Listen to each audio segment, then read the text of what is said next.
आवाज India TV में आपका स्वागत है। मैं हूं अमन कामले। मल्लिकार्जुन खड़गे जी कांग्रेस के अध्यक्ष बन गए हैं। अब उनके अध्यक्ष बनने पर कई तरह के रिएक्शंस आ रहे हैं। प्राइम मिनिस्टर मोदी जी ने उन्हें बधाई संदेश दिया है।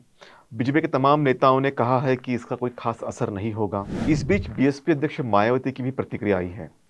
उन्होंने क्या कुछ कहा है और बीएसपी पर क्या असर होगा, इस बारे में हम चर्चा करेंगे, बात भी करेंगे। बहरहाल खड़गे जी के बारे में कुछ खास महत्वपूर्ण जानकारी भी आपको दे देता हूँ। 80 साल के मल्लिकार्जुन खड़गे 137 साल पुरानी पार्टी कांग्रेस के राष्ट्रीय अध्यक्ष बन गए हैं। उन्होंने शशि थरूर को लगभग 6,825 वोटों से हराया। खड़गे जी के बारे में एक बात यह है कि वो लगभग 9 बार विधायक रह चुके हैं, 2 बार सांसद रह चुके हैं और 7 बार मंत्री भी रह चुके हैं। सबसे पहले 1972 में वो चुनाव के मैदान में उतरे थे।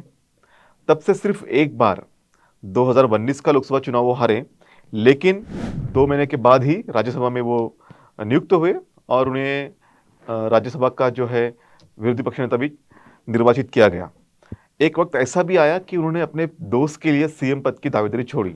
कर्नाटक में उनको अक्सर सीएम इन वेटिंग भी कहा गया है। खड़गे जी के बारे में जो एक इम्पॉर्टेंट बात है, जो उन्होंने नागपुर में जब एक प्रोग्राम हुआ था उसमें हमें कही थी, उसका वीडियो भी हम आपको डिस्क्रिप्शन के लिंक पे दे देंगे। ये बात थी 1947 की।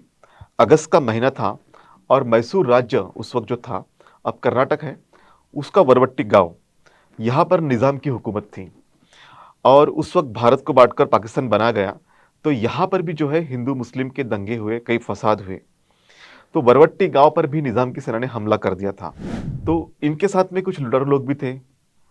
इन्होंने पूरे गांव में आग लगा दी और यहीं पर एक 5 साल के बच्चे ने अपनी मां को जिंदा जलते हुए देखा था और वो बच्चा था मल्लिकार्जुन खड़गे। पिता उसे बचाकर गांव से दूर ले गए।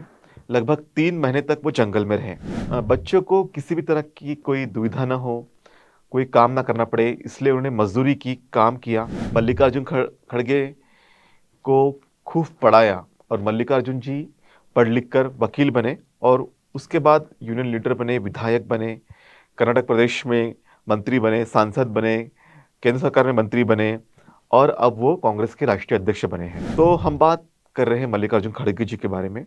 खड़गे जी की जिंदगी हमेशा मुश्किलों से भरी रही, लेकिन लीडरशिप की क्वालिटी जो है उनमें बचपन से ही थी।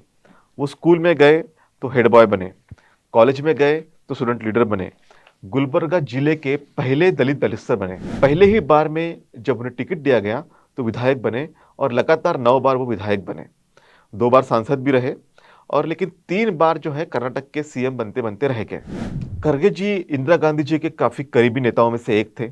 यही वजह है कि अध्यक्ष पद के लिए जब कांग्रेस में चुनाव होना था और गहलोत जी ने वॉकआउट कर दिया था, उस समय खड़गे जी ही जो है वो सबसे टॉप प्रायोरिटी बन गए थे गांधी परिवार के लिए और उनके लिए सभी लोगों ने सहमति भी जताई थी। खड़गे जी का माँ का नाम साई बौमा और पिता का नाम मपन्ना खड़गे। तो 21 जुलाई 1942 को खड़गे जी का जन्म हुआ और आज उनकी उम्र लगभग 80 साल की है। दलित समुदाय से आने वाले खड़गे जी को उनके पिता ने काफी लाड़ प्यार से बढ़ाया। उनकी सोच थी कि पढ़ लिख कर बेटा बड़ा आदमी बने, समाज की सेवा करे। खड़गे जी ने 12वीं तक नूतन स्कूल से अपनी पढ़ाई पूरी की। इसके बाद गवर्नमेंट कॉलेज से ग्रेजुएशन किया। गुलबर्गा के सेठ शंकरलाल लाहौटी लॉ कॉलेज से उन्होंने कानून की डिग्री हासिल की। खड़गे जी गुलबर्गा से पहले दलित वकील थे। उनकी होशियारी देखकर सुप्रीम कोर्ट में जो शिवराज पटेल नाम के जो जज थे, उन्होंने उन्हें अपने यहाँ पे कुछ सहायता करने के लिए उन्हें गुजारिश की। मल्लिकार्जुन खड़गे जी 1989 में एमएसके मिल के लीगल एडवाइजर बने। इसी मिल पर उनके पिताजी भी काम करते थे। मजदूरों के कहने पर वो यूनियन के लीडर भी बन गए और इम्पोर्टेंट बात यह थी कि बिना पैसे लिए वो मजदूरों की केस लड़ते थे। इस वजह से ही खड़गे का शहर में काफी अच्छा नाम भी हो गया और काफी वो मशहूर भी हो गए। उन्हें गुलबर्गा के संयुक्त मजदूर संघ का सबसे प्रभावशाली नेता भी माना जाने लगा और यही से कांग्रेस के नेताओं की उन पर नजर पड़ी। खड़गे जी के बारे में यह हमेशा अक्सर कहा गया है कि जब भी खड़गे जी कांग्रेस में रहे तो कर्नाटक में उन्हें सीएम इन वेटिंग कहा गया। 2004 में उनका मुख्यमंत्री बनना लगभग तय था, लेकिन उनके दोस्त धर्म सिंह का नाम सामने आया तो उन्होंने अपना नाम पीछे कर दिया। इसके बाद 2013 में भी सीएम बनने का उनका जो चांस था, लेकिन उस समय आखिरी वक्त में सिद्धरामैया जी को कांग्रेस नेतृत्व ने सीएम का उम्मीदवार घोषित किया और खरगे जी फिर रेल मंत्री बने। 1980 में आर गुंडाराव सरकार में मंत्री बनने के बाद खरगे जी लगभग कांग्रेस की सभी सरकार में मंत्री रहे। लेकिन दिक्कत ये रही कि कर्नाटक की राजनीति में वक्कलिंगा और लिंगायतों के बीच जो वर्चस्व रहा है, इस वजह से वो मुख्यमंत्री नहीं बन पाए। खरगे जी 8 भाषाओं के जानकार हैं, मराठी पर अच्छी पकड़ है, महाराष्ट्र के प्रभारी भी रह चुके हैं। सबसे इम्पोर्टेंट बात खरगे जी के बारे में यह है कि आज जब बहन जी अनाउंस करती है 2006 में कि वो बुद्धिस्ट बनेगी, करोड़ों लोगों के साथ में, लेकिन अभी तक कोई बुद्धिस्ट नहीं बनी। लेकिन खरगे जी काफ़ी पहले ही बुद्धिस्ट बन गए थे। उन्होंने सिद्धार्थ बुद्धविहार ट्रस्ट के माध्यम से गुलबर्गा में सबसे बड़ा और विशाल बुद्ध विहार बनाया है और दक्षिण भारत का सबसे बड़ा विहार ये बना विहार है और दीक्षा मुनि से प्रेरित होकर ही ये विहार उन्होंने बनवाया था। और इस विहार का पूरा मेंटेनेंस वो देखते हैं, उनके परिवार के लोग देखते हैं। विशेषतः उनकी जो सहचरणी है वो अधिक इसमें एक्टिव होती है। खरगे जी की पत्नी का नाम राधाबाई है। उनके 3 बेटे और 2 बेटियां हैं। बड़े बेटे राहुल खड़गे जो है वो बिजनेस संभालते हैं। दूसरे बेटे मिलिंद डॉक्टर हैं, उनका बड़ा हॉस्पिटल है बेंगलोर में, स्पर्श हॉस्पिटल के नाम से। और तीसरे बेटे जो है प्रियांक खरगे, वो राजनीति में हैं। वो गुलबर्गा के चितपुर से जो है विधायक हैं और वो मंत्री भी रह चुके हैं कांग्रेस की सरकार में। अब इम्पोर्टेंट बात है कि खरगे जी के आने के बाद में क्या बदलाव होगा। सबसे पहले तो उनके लिए टेस्ट है वो गुजरात इलेक्शन की और हिमाचल प्रदेश के इलेक्शन की।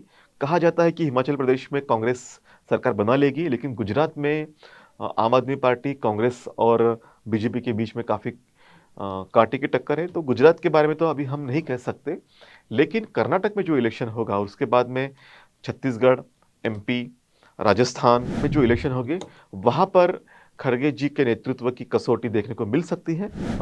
कर्नाटक में जो है खरगे जी का प्रभाव है और उसके कारण कर्नाटक में जो वर्तमान की बीजेपी की सरकार है, इनके खिलाफ वैसे भी एंटी इनकम्बेंसी है। तो सबसे ज़्यादा फायदा कांग्रेस को अगर कहा होगा तो कर्नाटक में हो सकता है। अब इम्पोर्टेंट बात जो हम कहने वाले थे कि खरगे जी के अध्यक्ष बनने का असर बीएसपी पर क्या होगा, क्योंकि खरगे जी कांग्रेस के अध्यक्ष बने हैं, दलित हैं, प्रभावशाली हैं, उनका अपना एक नेटवर्क है, अपना एक रुतबा है, संगठन में काफ़ी सालों तक काम किया है, जनता में के बीच में काम किया है, मजबूत नब्ज़ वो जानते हैं लोगों की। तो उसका असर बीएसपी पर क्या होगा ये देखने वाला होगा। दिलचस्प है क्योंकि जैसे ही खरगे जी अध्यक्ष बने उसके बाद बीएसपी अध्यक्ष मायावती का ट्वीट आया, उन्होंने कहा कि कांग्रेस का इतिहास गवाह है कि इन्होंने दलितों और उपेक्षितों के मसीहा परम पूज्य बाबा साहब डॉक्टर आम्बेडकर व इनके समाज की हमेशा उपेक्षा और तिरस्कार किया है। इस पार्टी को अपने अच्छे दिनों में दलितों की सुरक्षा और सम्मान की याद नहीं आती, बल्कि बुरे दिनों में इनको बलि का बकरा बनाते हैं। आगे की ट्वीट में उन्होंने कहा है कि अर्थात कांग्रेस पार्टी को अपने अच्छे दिनों के लंबे समय में अधिकांशता गैर दलितों को एवं वर्तमान की तरह सत्ता से बाहर बुरे दिनों में दलितों को आगे रखने की याद आती है। क्या यह छलावा व छद्म राजनीति नहीं? लोग पूछते हैं कि क्या यही कांग्रेस का दलितों के प्रति वास्तविक प्रेम है? Question mark. तो बीएसपी पर क्या असर होगा, इसके बारे में अगर आज हम अगर चर्चा करें तो बिल्कुल साफ और स्पष्ट है कि बहुत बड़ा असर हो सकता है। लेकिन आज बीएसपी की स्थिति क्या है आप हम सब जानते हैं। अब बीएसपी के पास में यूपी में केवल 1 विधायक है, उत्तराखंड में 2 विधायक हैं, पंजाब में 1 विधायक है, एमपी में जो विधायक थे वो बीजेपी में चले गए, कर्नाटक का भी विधायक जो था बीजेपी में चला गया। तो बीएसपी के पास में यूपी जो सबसे बड़ा स्टेट है, वहाँ अब महज 12.86% वोट बचे हैं। कल तक बीएसपी के पास 10 सांसद थे। 2014 के लोकसभा इलेक्शन में क्या होगा कोई नहीं कह सकता, लेकिन खरगे जी की उम्र 80 साल की है, मायावती जी लगभग 67 साल की है। इसके बावजूद खरगे जी हर दिन बिजी होते हैं, हर दिन कहीं ना कहीं वो आना जाना करते हैं, लोगों से मिलते रहते हैं। मुझे याद है 24 सितंबर को मैं उन्हें गुलबर्गा में मिला था। तब तक कोई ऐसा स्कोप नहीं था उनके अध्यक्ष बनने का। सब लोग जानते हैं कि अशोक गहलोत के बारे में सहमति थी कि वो कांग्रेस के अध्यक्ष बनेंगे, लेकिन ऐन वक्त पर अशोक गहलोत जी ने कहा कि वो राजस्थान का सीएम की कुर्सी नहीं संभालेंगे, सचिन पायलट को सीएम बनने नहीं देंगे। और इसके बाद जो राजनीतिक घटनाक्रम हुआ, उसके वजह से खरगे जी को लाइमलाइट में आना पड़ा और उन्हें कांग्रेस के अध्यक्ष पद का चुनाव लड़ना पड़ा। तब तक खरगे जी के अध्यक्ष होने का कोई चांस नहीं था, इस तरह की कोई चर्चा भी नहीं थी। 24 सितंबर को जब हमने उनसे बात की, तब वो महज लीडर ऑफ अपोजिशन थे और इसी पद पर थे। कोई इरादा नहीं था कांग्रेस के अध्यक्ष बनने का। लेकिन जैसे ही घटनाक्रम तेजी से बदला, 2 दिन के बाद उन्हें दिल्ली बुलाया गया और फिर उन्होंने अध्यक्ष पद के लिए अपना नामांकन दाखिल किया। तो बहन जी का ये कहना कि कांग्रेस ने उन्हें जानबूझ के अध्यक्ष बनाया, तो इसमें वैसे तो कोई लॉजिक नहीं है, क्योंकि ये लक बाय चांस हुआ है। दूसरी बात, जिस तरह से खरगे जी पूरे देश में जाते हैं, भ्रमण करते हैं, मायावती जी लखनऊ और दिल्ली के बाहर नहीं आती है, तो इन्हें इस पर सोचना होगा कि अब उनके लिए चैलेंज है। खरगे जी का अध्यक्ष बनना बीएसपी के लिए सबसे बड़ा चैलेंज है। अगर बीएसपी नेतृत्व ग्रास रूट पे नहीं आएगा, अगर बीएसपी का नेतृत्व सभी राजनीतिक दलों को साथ में लेकर, विशेषतः जो हमारे विचारधाराओं से कहीं न कहीं आस-पास है, उनको लेकर आगे जाने की रणनीति अगर नहीं बनाएगी, तो बीएसपी का वैसे भी भविष्य अधर में था और खरगे जी के आने के बाद में बड़े पैमाने पे जो वोट्स है शेड्यूल कास्ट का और इवन जो प्रोग्रेसिव वोट है, वो कांग्रेस की तरफ शिफ्ट हो सकता है। ये बीएसपी के लिए एक चैलेंजिंग पार्ट ज़रूर है, लेकिन अगर बीएसपी नेतृत्व आगे आता है, एक मजबूती के साथ में पार्टी को स्थापित करता है, जगह-जगह रैलीज़ हो, जगह-जगह कैडर कैंप्स हो, तमाम ऐसी बातें हो, अगर वो कुछ कर सकते हैं, जिस तरह से कांग्रेस की भारत जोड़ो यात्रा चल रही है, उसका काफ़ी अच्छा रिस्पॉन्स लोगों में मिल रहा है। लोगों के बदलाव के लिए भी एक यात्रा का एक अहम अपना महत्व भी है। तो इस तरह के राजनीतिक पार्टियों ने अलग-अलग तरह के प्रयोग करने होते हैं, लेकिन इस प्रयोग में बीएसपी कितना एग्रेसिवली आगे आती है, मायावती जी कितना एग्रेसिवली आगे आती है, उस पर ही निर्भर होगा। अदरवाइज़ जिस तरह से खरगे जी का अपना एक अनुभव है राजनीति का, लगभग 55 साल तक वो राजनीति में रहे हैं, 80 साल की आज उनकी उम्र है और ये जो तजुर्बा है, इस तजुर्बे के साथ वो कांग्रेस को आगे बढ़ाने की कोशिश ज़रूर करेंगे। जो बीजेपी और आरएसएस की सरकार यहाँ पे मनुवाद को स्थापित करना चाहती है, हिंदू राष्ट्र को घोषित करना चाहती है, उसको चैलेंज ज़रूर देंगे।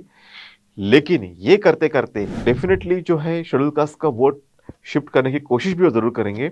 लेकिन अगर बीएसपी टस से मस नहीं होती है या अपने नई रणनीति के साथ में सामने नहीं आती है, तो बीएसपी के लिए ज़रूर चैलेंज होगा, क्योंकि मान्यवर साहब घनश्याम ने काफ़ी मेहनत के साथ में, ये बात बिल्कुल सच है कि कांग्रेस की सरकारों में दलितों के साथ हमेशा इनजस्टिस हुआ है। चाहे बीजेपी हो, बीजेपी के पास में नेशनल एग्जीक्यूटिव में कोई भी शेड्यूल कास्ट का बंदा नहीं है। आम आदमी पार्टी का देखा आपने कि 22 प्रतिज्ञाओं को दोहराने के लिए राजेंद्र पाल गौतम जी को मंत्री पद से हटाना पड़ा। करप्शन के चार्जेस कई मंत्रियों पे है, लेकिन उनके बाजू से उनकी पार्टी खड़ी है। तो तमाम तरीके के राजनीतिक दल जो हैं, वो हमेशा भी जो शेड्यूल कास्ट के लोग होते हैं, उन्हें वोट बैंक के लिए ही इस्तेमाल करते हैं। जितना वोट मिला, आपका ज़रूरत खत्म हो जाती है। इसीलिए माननीय घनश्याम साहब ने अम्बेडकरवाद की एक सशक्त राजनीतिक शक्ति बीएसपी के रूप में बनाई थी, लेकिन बहन जी के नेतृत्व में बीएसपी धराशायी होती जा रही है। जगह-जगह उसका प्रभाव कम होते जा रहा है और अब खरगे जी आने के बाद में ये बहुत बड़ा चैलेंजिंग बीएसपी के लिए है। इसे मायावती किस तरह से हैंडल करती है देखना दिलचस्प होगा, लेकिन बहरहाल खरगे जी को बधाई देते हैं और उनके नेतृत्व में जो फैसिस्ट फोर्सेस हैं, जो हिंदुत्व के फोर्सेस हैं, जो इस देश में ब्राह्मणवादी मनोधि सत्ता लाना चाहते हैं, उनके लिए ये एक बड़ा सबक है और उनको रोकने के लिए खरगे जी को अधिक से अधिक शक्ति मिले, यही मंगल कामना व्यक्त करते हैं। धन्यवाद।